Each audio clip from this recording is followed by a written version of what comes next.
تھک کر سو گئے، میں ماں باپ کے حق سرہانے دودھ کا پیالہ لے کر ساری رات کھڑا رہا۔ ابو کی والدہ کی جب صبح آنکھ کھلی تو انہیں میں نے دودھ پیش کیا، اس کے بعد اپنے بچوں کو دودھ پلایا۔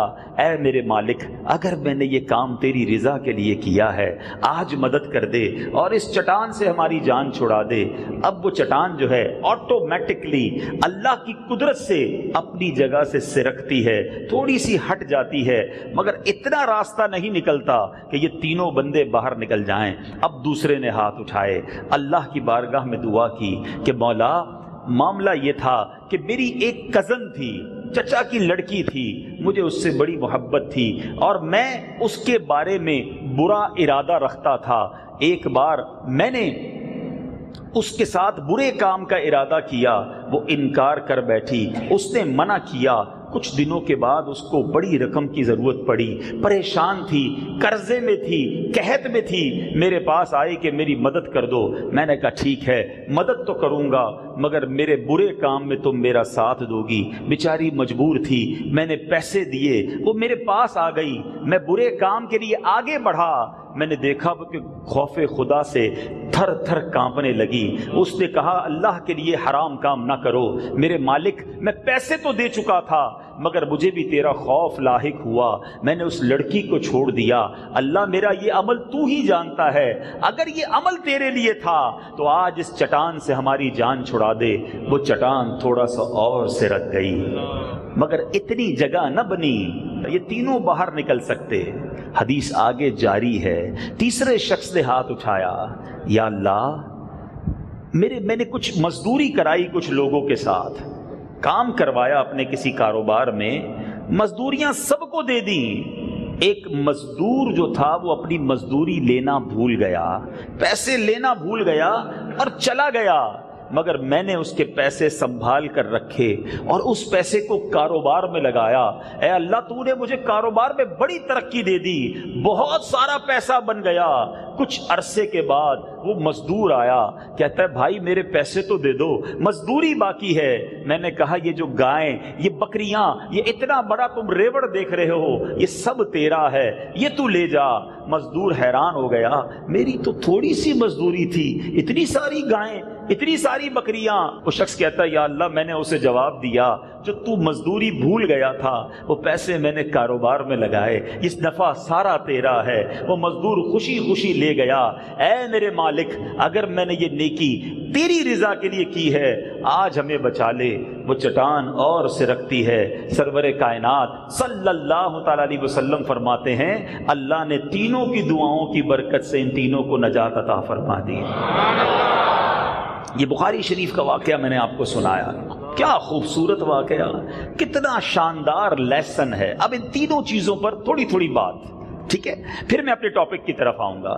پہلے شخص نے کیا کیا؟ ماں باپ کا ادب کیا، ماں باپ کی خدمت کی۔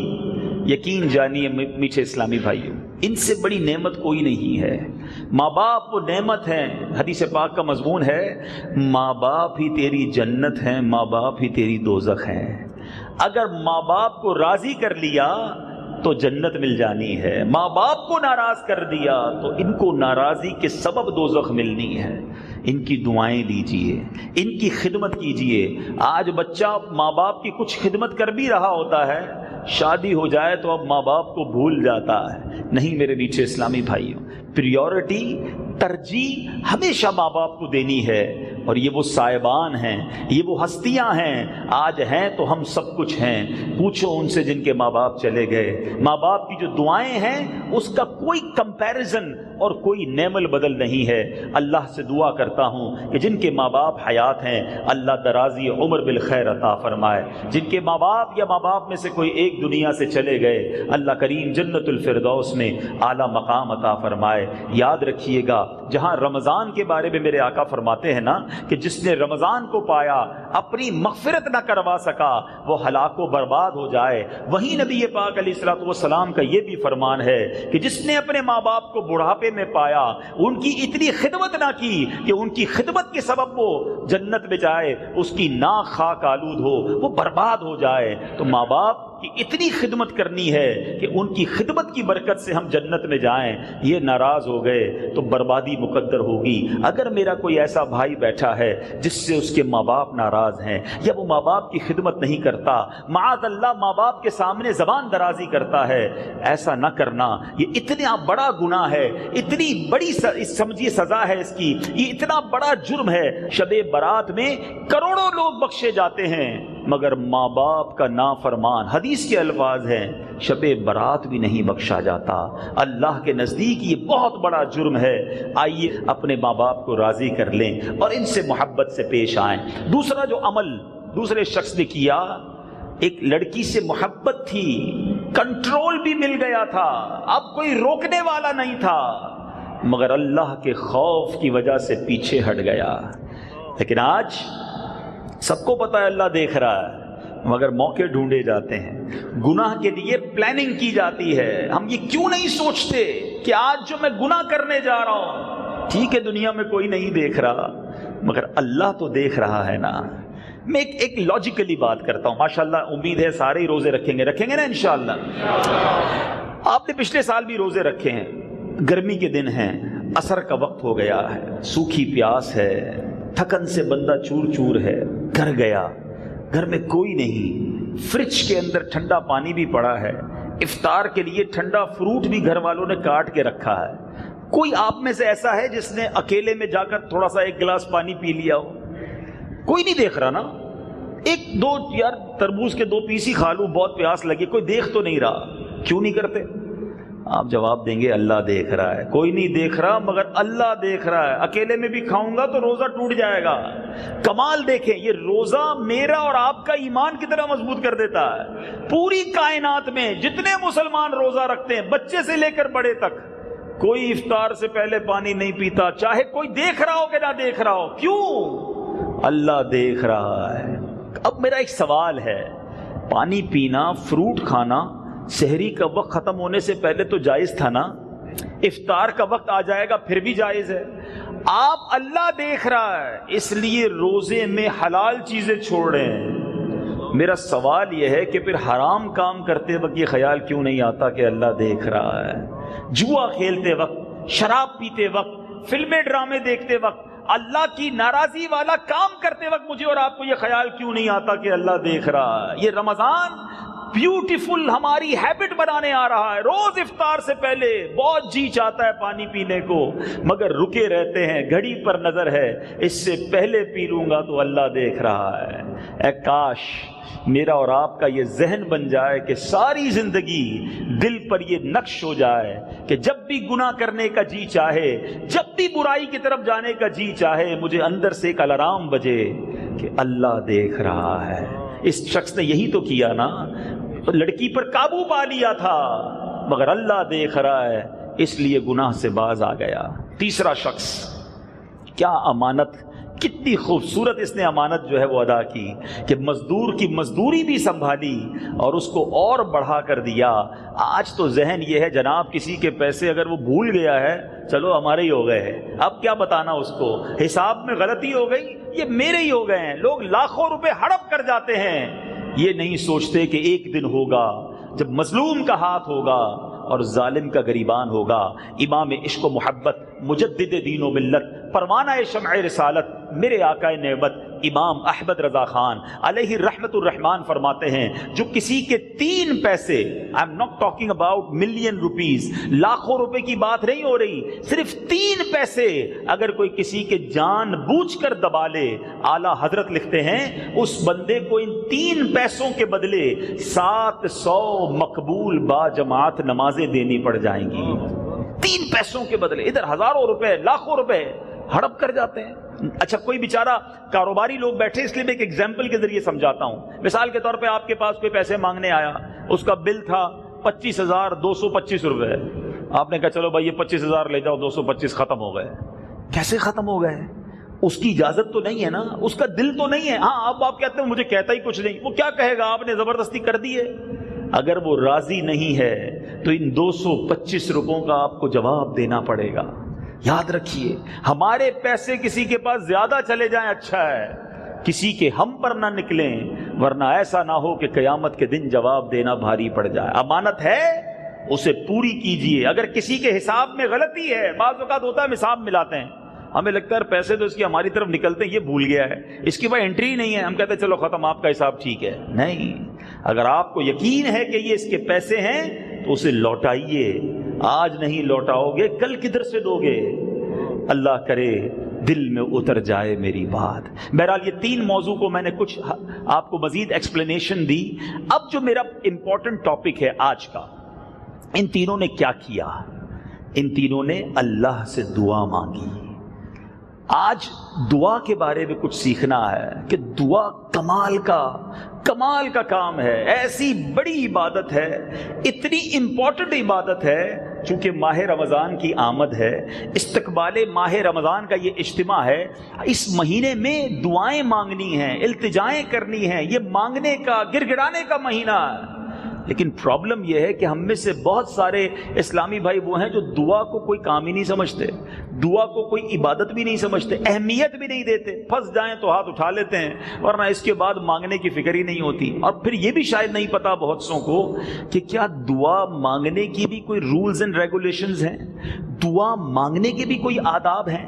جی جناب، پہلے تو میں قرآن مجید فرقان حمید کے ذریعے آپ کو سمجھاؤں کہ اللہ تبارک و تعالیٰ کی شان کریمی دیکھیے. رب عز و جل ارشاد فرماتا ہے، اللہ تبارک و تعالیٰ قرآن مجید میں ارشاد فرماتا ہے، ادعونی استجب لکم، مجھ سے دعا مانگو میں قبول فرماؤں گا. ایک اور جگہ فرماتا ہے، اجیب دعوت الداعی اذا دعانی، میں دعا مانگنے والے کی دعا قبول کرتا ہوں جب وہ مجھے پکارے. دنیا کا دستور پتہ ہے کیا ہے؟ ہم کیسے نکمے لوگ ہیں. مجھ سے یا آپ سے کوئی شخص کوئی مدد مانگ لے کہ یار تھوڑا سا قرضہ دے دو، پریشان ہوں، آپ نے شاید ایک بار مدد کر دینی ہے، دوبارہ آ جائے تھوڑے دنوں بعد، تھوڑا سا منہ بنائیں گے، دوبارہ آ گئے، چلو تیسری بار تو یار اس کی تو عادت ہو گئی ہے مانگنے کی.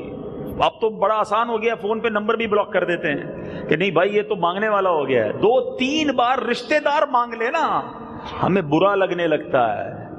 میرے رب کی شان کریمی دیکھو، جو جتنا مانگتا ہے رب اس کو اتنا پسند فرماتا ہے. جتنا مانگو اسے اچھا لگتا ہے. بلکہ میں بڑی عجیب بات بتانے جا رہا ہوں جو شاید آپ نے نہ سنی ہو. اللہ تبارک و تعالیٰ قرآن میں ارشاد فرماتا ہے، جو لوگ میری عبادت سے تکبر کرتے ہیں ان قریب جہنم میں جائیں گے ذلیل ہو کر. یعنی کچھ لوگ دعا مانگنے میں بھی اپنے آپ کو کمتر فیل کر رہے ہوتے ہیں، دعا مانگنے میں بھی تکبر ہوتا ہے. یار میں ہاتھ اٹھاؤں، میں سر جھکاؤں، میں آنسو بہاؤں. ارے اللہ کے بندے رب سے نہیں مانگے گا تو مانگے گا کس سے؟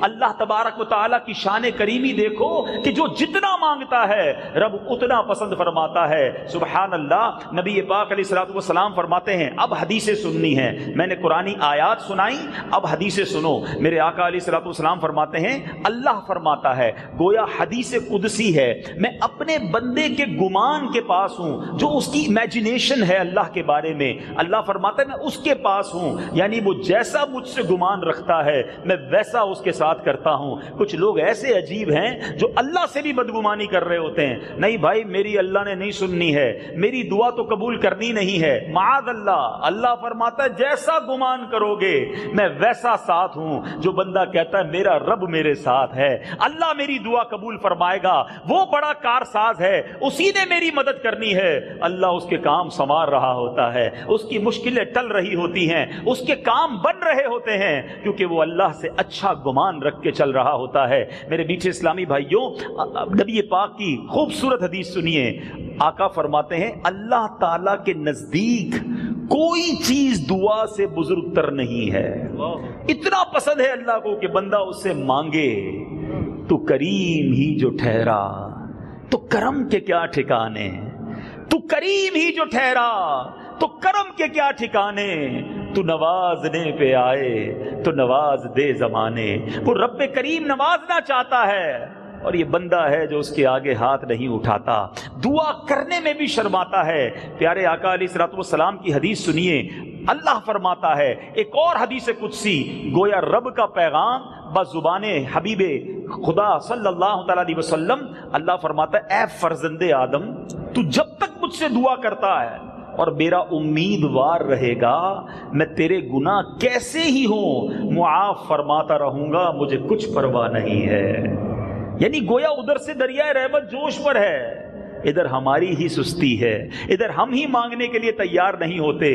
اب سنو، یہ دعا جو ہے نا، یہ آپ کا اور میرا ویپن ہے، ہتھیار ہے، اور میں خود نہیں کہہ رہا، اللہ کے حبیب فرماتے ہیں دعا مومن کا ہتھیار ہے، دین کا ستون ہے، آسمان و زمین کا نور ہے، پھر بھی ہم دعا نہیں کرتے۔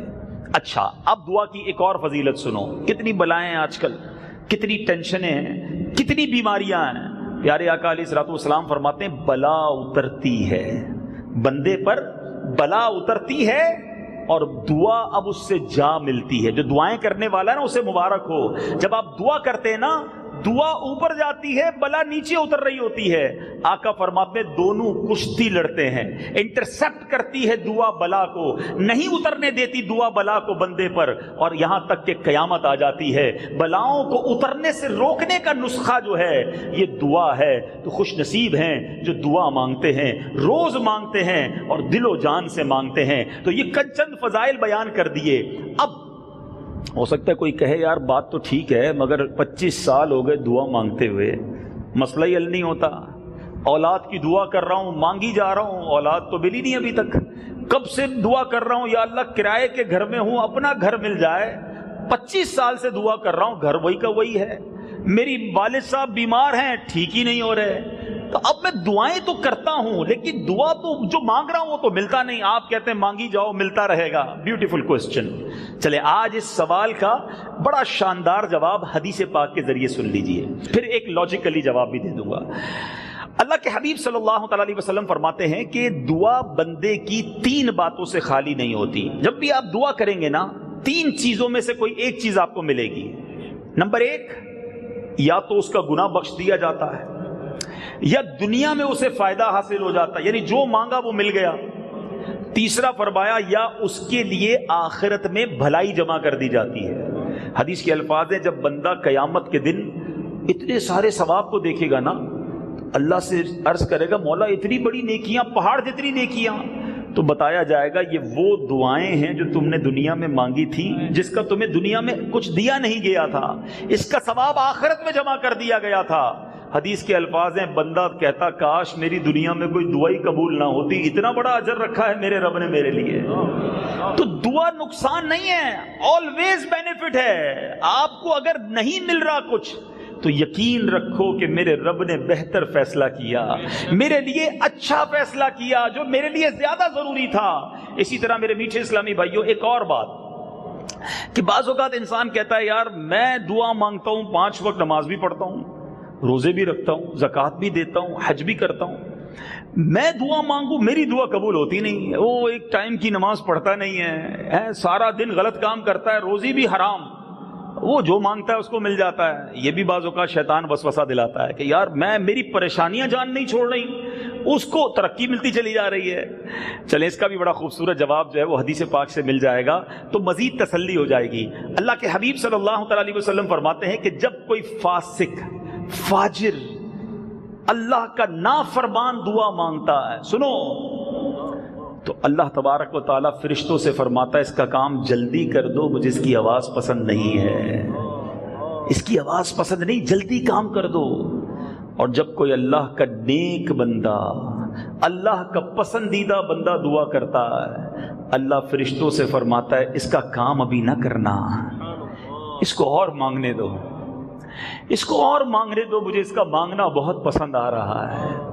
سچ بتاؤ میرے بھائیوں، میں جو مانگوں مجھے مل جائے وہ اچھا ہے کہ زندگی میں ایک دعا ایسی کرنے میں کامیاب ہو جاؤں کہ اللہ جبریل امین سے کہے، فرشتوں سے کہے کہ میرے اس بندے کا کام نہ کرنا، اس کو اور مانگنے دو، اس کو مجھے اور پکارنے دو، مجھے اس کا پکارنا اچھا لگ رہا ہے۔ ارے ساری دنیا کی نعمتیں ایک طرف، ایک بار میرا رب میری دعا کے بارے میں کہہ دے کہ میرے بندے کا مانگنا پسند آ رہا ہے، یہ وصولی نہیں، یہ زندگی کا حاصل نہیں۔ ہم جلدی مچاتے ہیں، ہم باویلا کرتے ہیں کہ میری دعا قبول نہیں ہوتی، اللہ سنتا نہیں ہے، یہ بہت بڑی مسٹیک ہے۔ اے میرے میٹھے اسلامی بھائیوں، میں ایک سوال کرنا چاہتا ہوں، کبھی بھی آپ یہ سوچ سکتے ہیں کہ آپ کی والدہ آپ ماں سے مانگے اور آپ کے لیے وہ غلط فیصلہ کرے؟ کبھی نہیں سوچ سکتے آپ کہ میری ماں نے جب بھی میرے لیے سوچا، آلویز پازیٹیو سوچا، آلویز میرے لیے اچھا سوچا. اللہ 70 ماؤں سے زیادہ چاہنے والا ہے. اگر وہ مجھے میرے مانگنے پر نہیں دے رہا، ارے اس نے بہتر فیصلہ کیا ہوگا، یہی میرے لیے بہتر ہوگا، یہی میرے لیے اچھا ہوگا.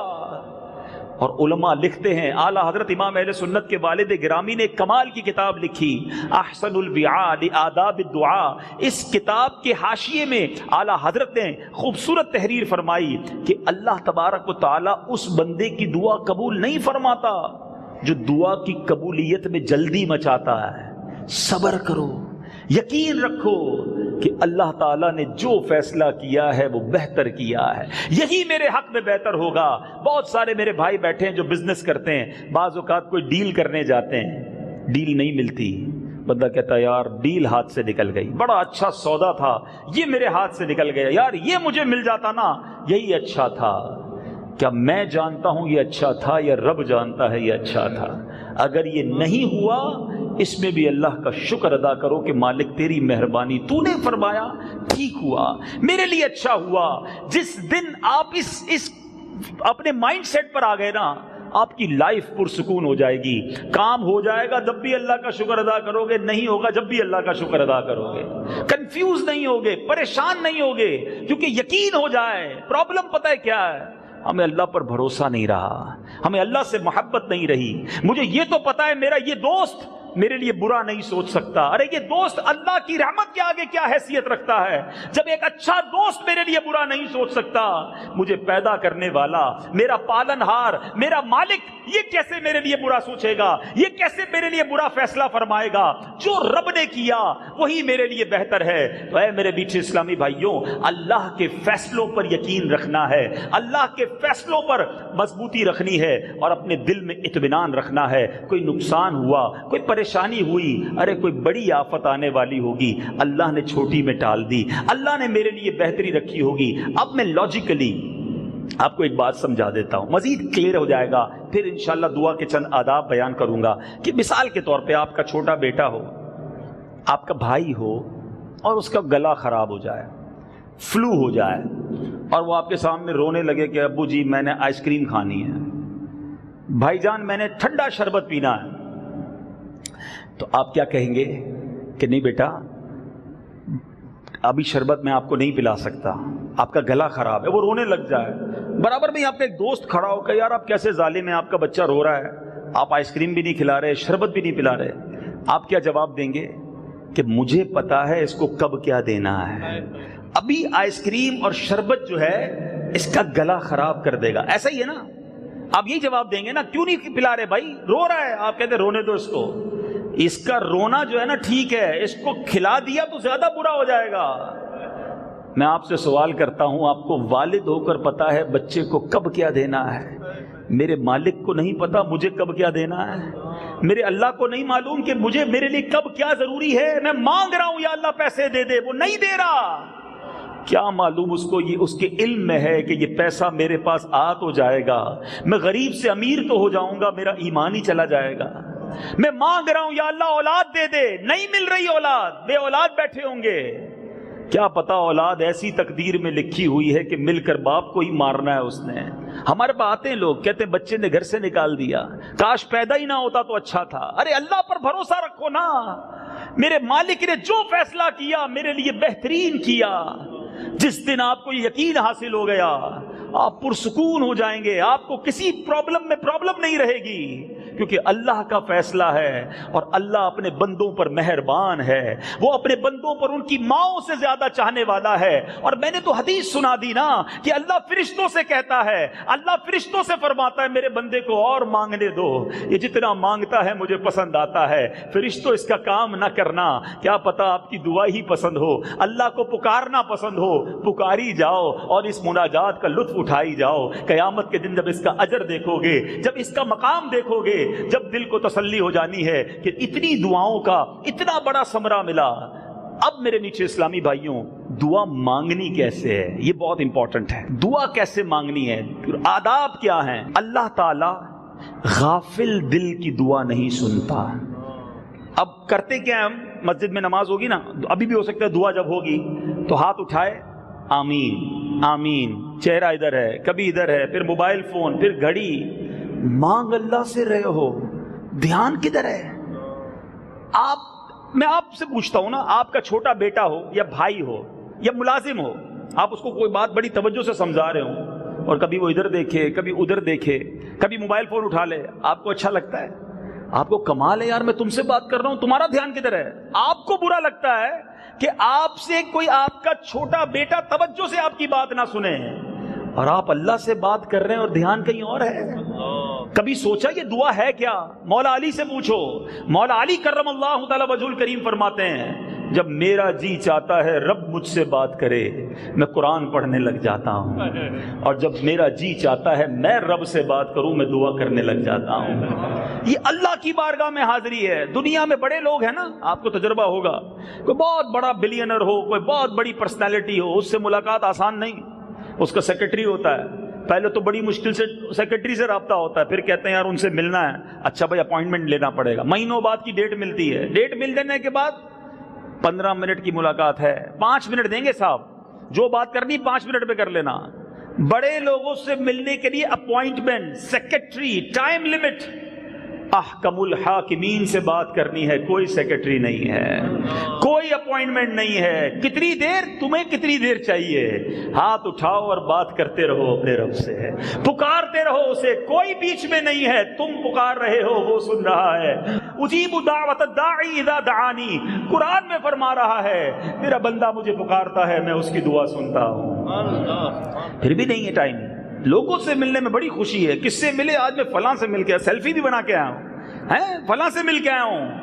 میں روز اللہ سے بات کر سکتا ہوں مگر اس کے لیے وقت ہی نہیں ہے۔ بے دھیانی میں دعا نہیں ہوتی۔ دعا کا پہلا ادب یہ ہے کہ فوکس ہو، کانشیس ہو، توجہ ہو، خشوع ہو، دھیان یہ ہو کہ میں کس کے دربار میں حاضر ہوں۔ کسی بڑے آدمی کے سامنے لوگ جاتے پیر کانپ رہے ہوتے ہیں، آواز نہیں نکل رہی ہوتی ہے، یار اتنا بڑا شخص ہے، اللہ سے مانگ رہے ہو تو کیسی آواز ہونی چاہیے، کیسی گریہ وزاری ہونی چاہیے، عاجزی اور انکساری ہونی چاہیے، اپنے گناہوں کی یاد ہونی چاہیے۔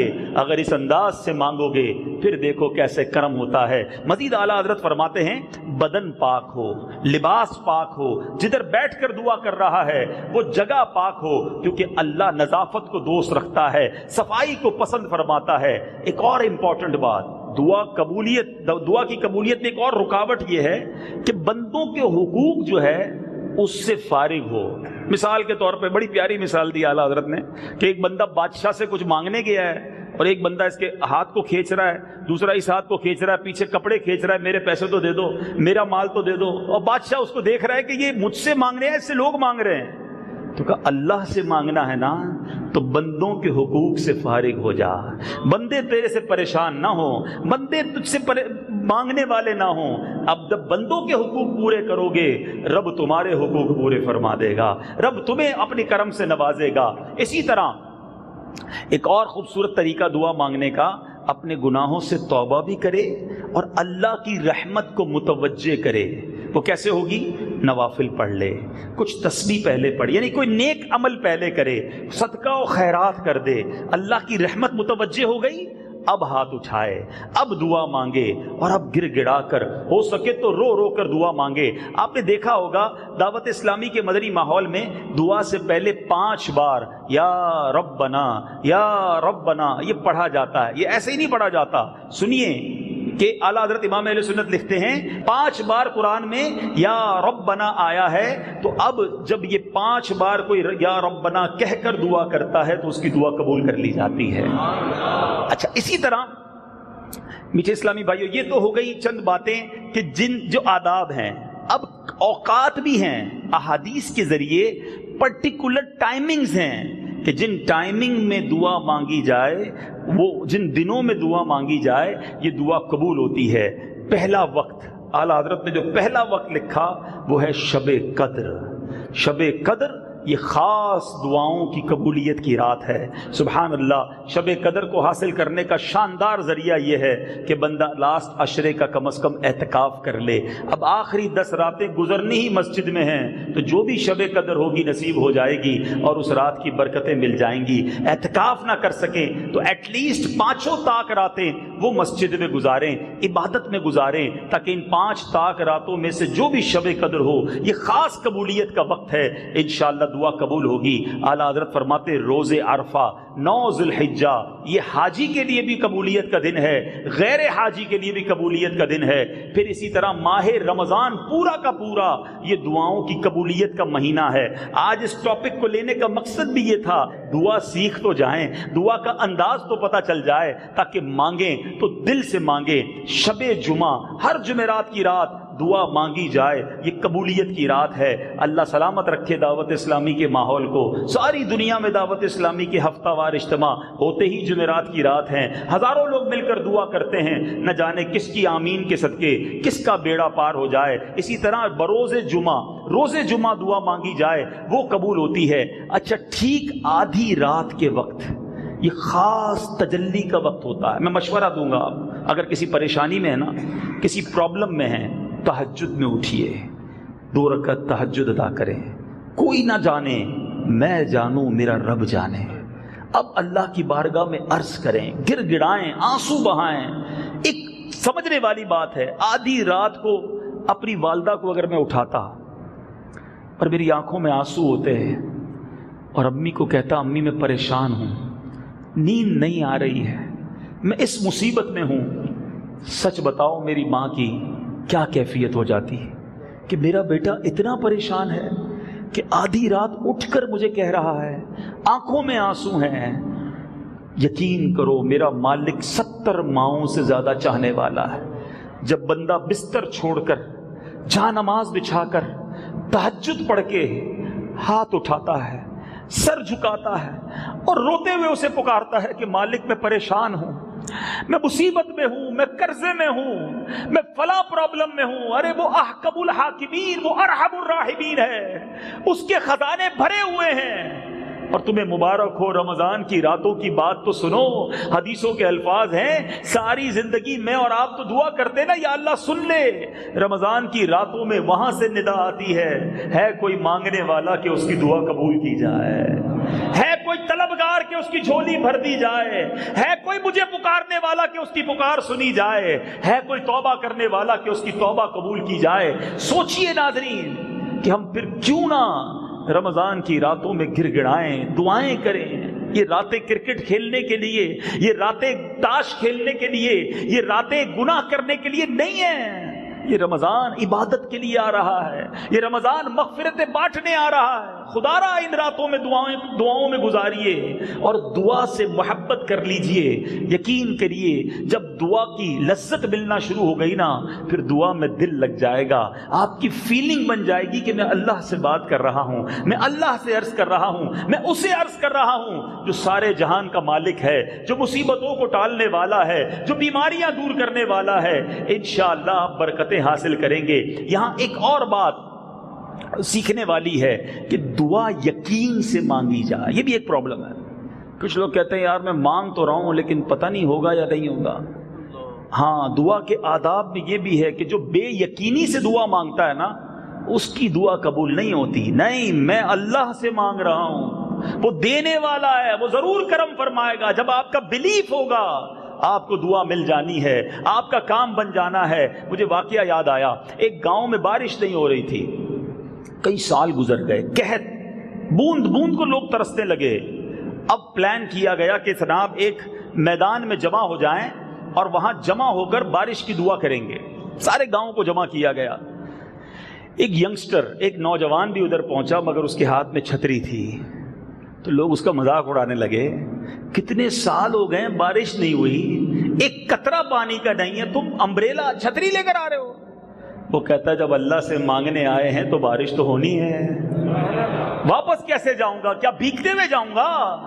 سالوں سے بارش نہیں تھی، علماء لکھتے ہیں اس نوجوان کے یقین کی برکت سے دعا شروع ہوئی اور موسلا دھار بارش ہونا شروع ہو گئی۔ سارا گاؤں بھیگتا ہوا جا رہا ہے، نوجوان چھتری لے کر جا رہا ہے۔ یہ بلیف ریکوائرڈ ہے، یہ یقین ریکوائرڈ ہے دعا کے اندر کہ اللہ سے مانگ رہا ہوں، اس کے سوا ہے کون دینے والا، اس کے سوا ہے کون نوازنے والا، اس کے خزانے بھرے ہوئے ہیں۔ کبھی سوچو تو صحیح، مفسرین قرآن شاندار بات لکھتے ہیں، جب سے کائنات بنی ہے، جب سے وہ عطا فرما رہا ہے، اس کے خزانے کیسے ہیں، وہ لٹائی جا رہا ہے، اب بھی اس کے خزانے بھرے ہیں، قیامت تک عطا فرمائے گا، اس کے خزانوں میں کوئی کمی نہیں آنی۔ میری جھولی تنگ ہے، اس کے یہاں کمی نہیں، مانگنے والا چاہیے، گر گڑانے والا چاہیے، اس کے عطاؤں کے در کھلے ہیں۔ اور سنو، ماہ رمضان میں یہ در اور کھل جانے ہیں۔ حدیث پاک کا مضمون ہے، سنو بڑی امپورٹنٹ بات، یہ جو بدھ کی رات، یہ جمعرات کی رات ایکسپیکٹڈ ہے، ہم اللہ سے دعا کرتے ہیں اللہ خیر سے رمضان عطا کر دے، اللہ ہمیں عافیت کے ساتھ رمضان عطا کر دے۔ ماہ رمضان کی جب پہلی رات آتی ہے، حدیث پاک کا مضمون ہے، جب ماہ رمضان کی پہلی رات آتی ہے، اللہ تعالیٰ آسمان دنیا پر خاص تجلی فرماتا ہے اور اپنی مخلوق پر، اپنے بندوں پر نگاہ رحمت فرماتا ہے۔ آقا فرماتے ہیں جب اللہ اپنے بندوں پر نگاہ رحمت فرمائے گا تو پھر انہیں عذاب نہ دے گا۔ خاص مانگنے کی رات ہے، تو اب ہمیں پریپیئر ہونا ہے ان دعاؤں کے لیے، ان التجاؤں کے لیے، ان مغفرتوں کی راتوں کے لیے۔ دیکھیں نا، آپ کے گھر پہ جیسا مہمان آتا ہے آپ ویسی تیاری کرتے ہیں۔ کوئی قریب کا دوست آ رہا ہو تو ایک دن پہلے تیاری کرتے ہیں۔ جس ماں کا بیٹا 4-5 سال بعد بیرون ملک سے آ رہا ہو، اس ماں سے پوچھو، گھر بھی سجاتی ہے، صاف بھی کرتی ہے، میرا بیٹا آ رہا ہے، یہ اس کی کبڈ ہے، یہ اس کا بستر ہے، خوش ہو رہی ہوتی ہے، کئی دنوں تک تیاری۔ اچھا، مثال کے طور پہ اگر آپ کو کوئی بتا دے آپ کے گھر پہ آپ کے پیر صاحب آ رہے ہیں تو کتنے خوش ہو جاؤ گے، کیسی تیاری کرو گے؟ رمضان آ رہا ہے، کیا تیاری ہے؟ آپ کو پتہ ہے ماہ رمضان کے لیے سارا سال جنت سجائی جاتی ہے۔ اللہ کے یہاں اہتمام دیکھو رمضان کا، میں اور آپ کیا تیاری کر رہے ہیں؟ ہاں تیاری ہو رہی ہے۔ میں تھوڑے دنوں پہلے یہاں قریب سے گزرا، ایک علاقے میں قریبی ہمارے گھر کے پاس، میں نے ایک جنرل اسٹور دیکھا، باہر بہت ساری گاڑیاں کھڑی، رات دیر۔ تو میں نے کسی سے پوچھا کہ کیا ہو رہا ہے؟ تو کہا رمضان کی تیاری ہو رہی ہے۔ اچھا، رمضان کی شاپنگ ہو رہی ہے، کیا کرنا ہے؟ شربت لینے ہیں، سموسے کا سامان لینا ہے، گھر میں کیچپ ہونی چاہیے، گھر میں جوسز ہونے چاہیے، اسٹور والے اسٹاک بڑھا رہے ہیں، ریسٹورنٹ والے اپنے ریسٹورنٹ کی صفائی کر رہے ہیں۔ اللہ کے بندوں، ہر گھر پہ تیاری ہے، کس چیز کی؟ افطاری میں کیا کھانا ہے، سحری میں کیا پکانا ہے۔ رمضان آ رہا ہے یا فوڈ فیسٹیول آ رہا ہے؟ یہ مغفرت کروانے آ رہا ہے، یہ دعاؤں کی قبولیت کے لیے آ رہا ہے۔ پوچھو مولا علی کرم اللہ تعالی وجہ الکریم سے، آپ فرماتے ہیں اگر اللہ کو اس امت کو عذاب دینا مقصود ہوتا تو اس امت کو رمضان اور سورہ اخلاص عطا نہ فرماتا۔ یہ عذاب سے بچانے والا مہینہ ہے، مگر ادھر تو تیاریاں ہی کچھ اور ہیں۔ کچھ بد نصیب کوئی روڈ ڈھونڈ رہے ہوں گے یار کہ رمضان میں وہ نائٹ ٹورنامنٹ کدھر کروانا ہے، لائٹیں کدھر لگوانی ہیں۔ استغفر اللہ، ہمیں کیا ہو گیا ہے؟ آپ کو پتہ ہے افطار کا وقت کتنا امپورٹنٹ ٹائم ہے دعا کا؟ روایتوں کا مضمون ہے اللہ تبارک و تعالی روزانہ رمضان میں افطار کے وقت 10 لاکھ گناہگاروں کو جہنم سے آزاد فرما دیتا ہے۔ مگر سچ بتاؤ ہمارے گھر میں کیا حال ہوتا ہے؟ شربت کدھر ہے؟ ابھی تک سموسے نہیں آئے، ابھی تک یہ نہیں آیا، لڑائی جھگڑا ایمرجنسی۔ اچھا، پھر روز کئی گھروں میں تو لڑائی ہے، ہر روز بیوی بیچاری سن رہی ہے کہ یہ اس میں نمک زیادہ تھا، یہ شربت ٹھنڈا نہیں تھا، فلاں آئٹم بولی تھی ابھی بھی تم نہیں لے کر آئی۔ کبھی اس گرمی میں جا کر خود افطاری بنا کر دیکھیں کچن میں جا کر، وہ بھی اللہ کی بندی ہے، اس نے بھی روزہ رکھا ہے۔ ارے گھر کا ماحول کھانے پینے اور یہ ٹینشن سے نکلو۔ کاش یہ ہر گھر کا ماحول بن جائے، میری آواز اللہ کرے پہنچے ان تمام عاشقان رسول تک کہ دسترخوان بچھا ہو، والد بھی ہاتھ اٹھائے، والدہ بھی ہاتھ اٹھائے، بچے بھی ہاتھ اٹھائیں اور دل سے صدا ہو مولا آج بھی 10 لاکھ بخشے جائیں گے۔ ان بخشے جانے والوں میں مولا میرا نام بھی لکھ دے، میرے بچوں کا نام لکھ دے، میرے ماں باپ کا نام لکھ دے۔ روزانہ افطار کے وقت دیکھتے نہیں مدنی چینل؟ ہزاروں اسلامی بھائی ماشاءاللہ فیضان مدینہ میں اعتکاف کرتے ہیں، آہیں ہیں، سسکیاں ہیں، دعائیں ہیں۔ ارے روتے روتے افطار روزانہ ہو رہا ہے کہ مولا آج بخش دے، ایک اور روزہ نکل گیا۔ مگر آج ہمارے گھروں میں یہ فیلنگز کیوں نہیں آتی؟ خدا را سمجھو، خود بھی سمجھیں، اپنے بچوں کو بھی سمجھائیں. ہمارا تو حال یہ ہے کہ ماہ رمضان گزرنے کے بعد کئیوں کا ویٹ بڑھ جاتا ہے. رمضان میں ویٹ کیسے بڑھ گیا بھائی؟ یہ تو روزے رکھنے کا مہینہ تھا. وہ جناب سحری میں زیادہ اس لیے کھایا کہ سارا دن بھوکا رہنا ہے، افطار میں زیادہ اس لیے کھایا کہ پورا دن بھوکے رہے تھے، پھر رات کو بیچ میں ایک بار اور کھانا کھایا تو کولیسٹرول بھی بڑھ گیا اور جناب وزن بھی بڑھ گیا. تو کیوں ہم عبادت کریں نا اس مہینے میں؟ جس کا پیٹ زیادہ بھرا ہوا ہوگا اس کا عبادت میں دل نہیں لگتا، اس کو نیند آتی ہے. تو خدا را یاد رکھنا میرے میٹھے اسلامی بھائیوں، یہ فقط کھانے پینے سے بچنے کا روزہ نہیں ہے، آنکھوں کا بھی روزہ ہے. کچھ لوگ کہتے ہیں یار ہم ویڈیو گیم کھیلتے رہتے ہیں، ٹائم پاس نہیں ہوتا. آج کل تو سوشل میڈیا آ گیا ہے، جو نہیں دیکھنے کا وہ بھی دیکھ رہے ہوتے ہیں. کبھی سوچا نہیں تھا کہ مسلمانوں کے گھروں میں رمضان میں فلمیں چلیں گی، اور واقعی نہیں چلتی بہت سارے گھروں میں. لیکن جب سے یہ سوشل میڈیا آیا ہے، جو نہیں دیکھنا وہ بھی ہمارے موبائل میں آ رہا ہوتا ہے اور لوگ دیکھ رہے ہوتے ہیں. یہ نہیں سوچ رہے ہوتے میں کیا دیکھ رہا ہوں. آپ کو پتہ ہے ماہ رمضان میں جہاں نیکیوں کا اجر بڑھا دیا جاتا ہے نا، ادھر گناہوں کا عذاب بھی بڑھا دیا جاتا ہے. یہ اللہ کی بارگاہ میں مقرب مہینہ ہے نا. مکے کے بارے میں پتہ ہے نا آپ کو؟ مکے شریف میں ایک نیکی کتنی نیکی ہے؟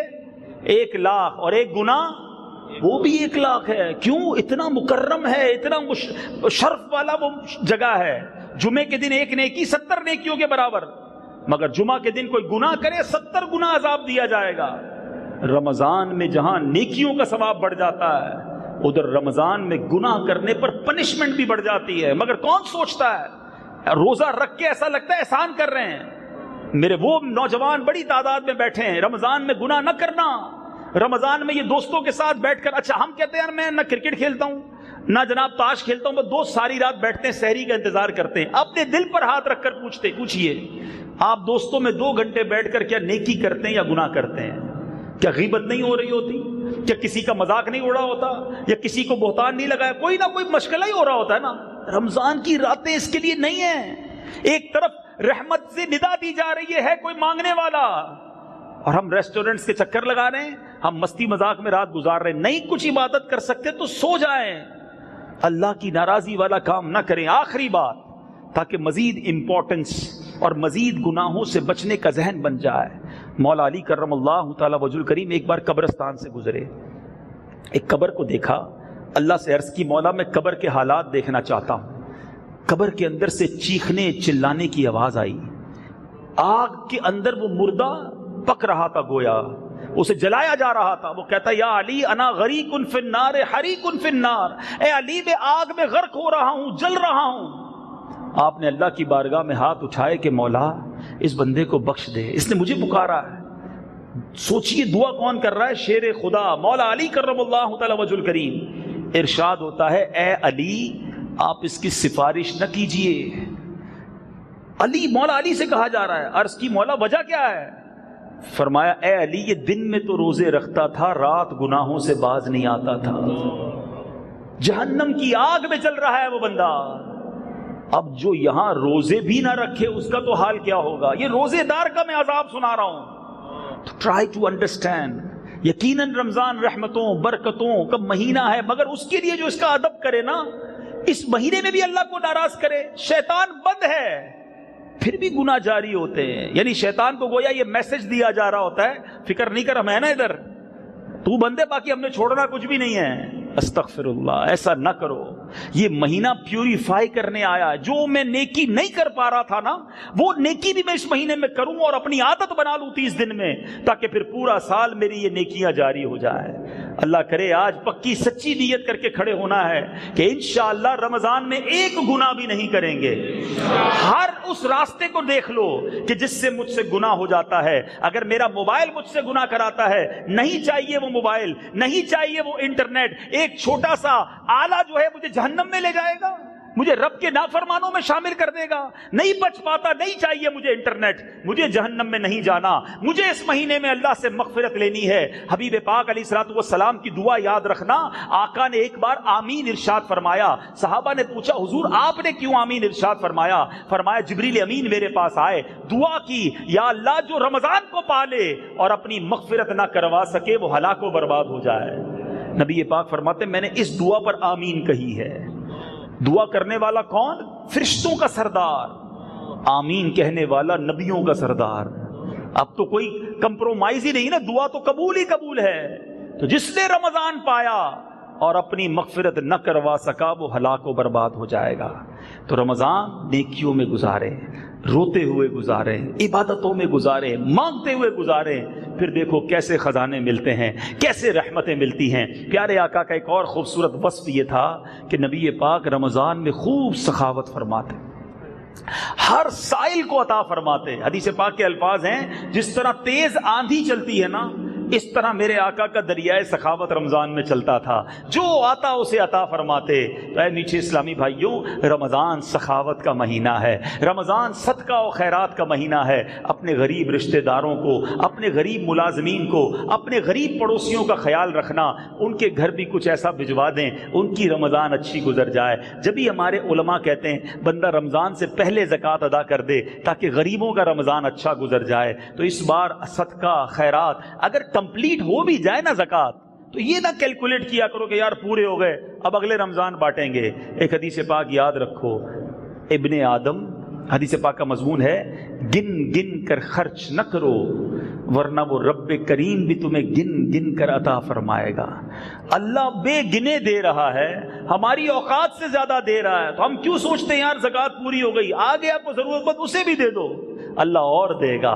اللہ سخی کو پسند فرماتا ہے. اللہ کی راہ میں خرچ کریں، اچھی جگہوں پر افطار کرائیں، سحری کرائیں، غریبوں کے گھروں پہ سامان بھیج دیں. کیا پتا کسی کے بچے کے چہرے پہ مسکراہٹ آ گئی، اللہ کو پسند آ گئی، یہی ہماری مغفرت کا ذریعہ بن جائے. اسی طرح زکوٰۃ اور صدقات میں سب سے پہلا حق یہ آپ کے اپنے غریب رشتہ داروں کا ہے. یاد رکھیے گا، حدیث پاک کا مضمون ہے کہ اللہ تبارک و تعالیٰ ان لوگوں پر نگاہ رحمت نہیں فرمائے گا، قیامت کے دن ان لوگوں پر نگاہ رحمت نہیں فرمائے گا جس کے اپنے پریشان ہوں وہ غیروں کو بانٹتا رہے.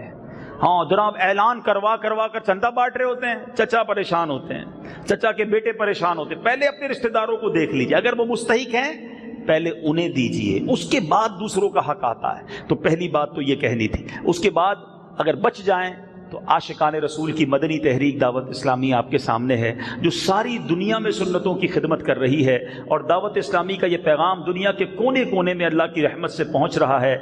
اور 100 سے زیادہ ڈپارٹمنٹس ہیں دعوت اسلامی کے. آج ایک شاندار مسجد کو ہم دیکھ رہے ہیں. میں جانتا ہوں جب اس علاقے میں مسجد نہیں تھی، یہ بہاریں نہیں تھی، اللہ سلامت رکھے اس مسجد کو بنانے والوں کو. مسجد بنتی ہے پورے علاقے کا رنگ بدل جاتا ہے. عاشقان رسول مسجد بنائیں پورے علاقے کو برکت ملتی ہے. آپ کو جان کر خوشی ہوگی دعوت اسلامی سال میں 600 سے زیادہ مسجدیں بنا رہی ہے.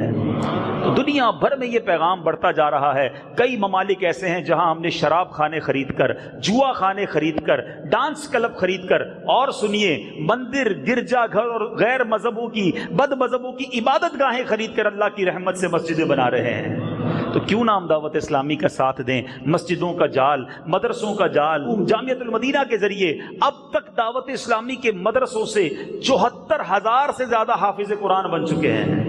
74,000 بولنا آسان ہے، ہم سارے حافظ قرآن کو ایک گراؤنڈ میں جمع کریں تو میدان میں بھی جگہ تھوڑی پڑ جائے. 74,000 حافظ قرآن الحمدللہ دعوت اسلامی کی برکت سے بن چکے ہیں. تو کیوں نہ ہم دعوت اسلامی کا ساتھ دیں؟ اپنے غریب رشتہ داروں کو دینے کے بعد اپنی زکوٰۃ کا ایک اچھا حصہ دعوت اسلامی کو دیجیے. اور ایک اور آخری بات، چونکہ فطرہ بھی دینا ہے اور یہ کانسیپٹ بھی اللہ سلامت رکھے امیر اہل سنت کو انہوں نے ہمیں دیا. ہم بچپن سے ایک ہی فطرے کی رقم سنتے آتے تھے کہ گندم کا فطرہ 30 روپے ہے، 30 روپے دیا، 50 ہو گیا تو 50 دیا، اب 100 سوا 100 ہو گیا تو وہ بھی اتنا ہی دیا. ہم حدیث کا اگلا حصہ کیوں نہیں سنتے کہ نبی پاک علیہ الصلوۃ والسلام نے جو کا فطرہ بھی بیان کیا، کھجور کا فطرہ بھی بیان کیا، کشمش کا فطرہ بھی بیان کیا. تو جن کو اللہ نے لاکھوں سے اچھا رکھا ہے وہ فطرہ سب سے لو کیٹیگری کا کیوں دیتے ہیں؟ شکر کا ایک یہ بھی انداز ہے کہ بندہ اللہ کی راہ میں جب خرچ کرے تو بہترین مال خرچ کرے. آپ کپڑا 20 روپے میٹر والا کیوں نہیں لیتے؟ آپ کہتے نہیں یار اللہ نے دیا اچھا کپڑا پہنتا ہوں. ارے آپ سائیکل پہ سفر کیوں نہیں کرتے؟ اللہ نے دیا ہے تو اس لیے گاڑی میں سفر کرتا ہوں. ارے بھائی آپ جھونپڑی میں کیوں نہیں رہتے؟ رب نے دیا ہے اس لیے بنگلے میں رہتا ہوں. ارے بھائی آپ انٹرنیشنل سفر جو ہے وہ آپ بائی روڈ کیوں نہیں جاتے؟ ارے پیسے ہیں تو جہاز میں جاؤں گا. اللہ نے دیا، سب چیزیں اچھی استعمال کرنی ہے. اللہ کی راہ میں 100 روپے والا ہی فطرہ دینا ہے. اپنے دل سے پوچھ لو یہ ٹھیک کرتے ہو؟ اس کی ایک اور وجہ بھی ہے، یہ فطرے کا اعلان نہیں ہوتا نا. پتہ بھی نہیں چلتا کسی کو. ہاں اگر کوئی مسجد میں بورڈ لگے کہ 25,000 روپے فطرے میں دیا ہے, پہلا نمبر اس کا ہے, تو شاید لائن لگ کے دیں گے. اللہ کے لیے خرچ کرو, اللہ جانتا ہے کہ نیت کدھر کی ہے. تو اس بار انشاءاللہ جس کی جتنی حیثیت, 100 روپے والا فطرہ یا 125 جو بھی اعلان ہوگا, اس کو دینے سے ایسا نہیں فطرہ ادا نہیں ہوگا, مگر یہ شکر کا انداز ہے کہ یا اللہ تو نے مجھے لگژری لائف دی, وی آئی پی زندگی دی ہے, بہت سو سے اچھا بنایا ہے, باری آئی ہے میری, تیری راہ میں اچھے سے اچھا خرچ کروں گا. اللہ دلوں کو دیکھتا ہے. اللہ کرے کہ ہماری یہ نیت بن جائے اور اچھے انداز سے ہم یہ کرنے میں کامیاب ہوں. اللہ کریم ہم سب کو صحیح معنوں میں دعا مانگنے کی توفیق عطا فرمائے اور دعا کی برکتیں نصیب فرمائے.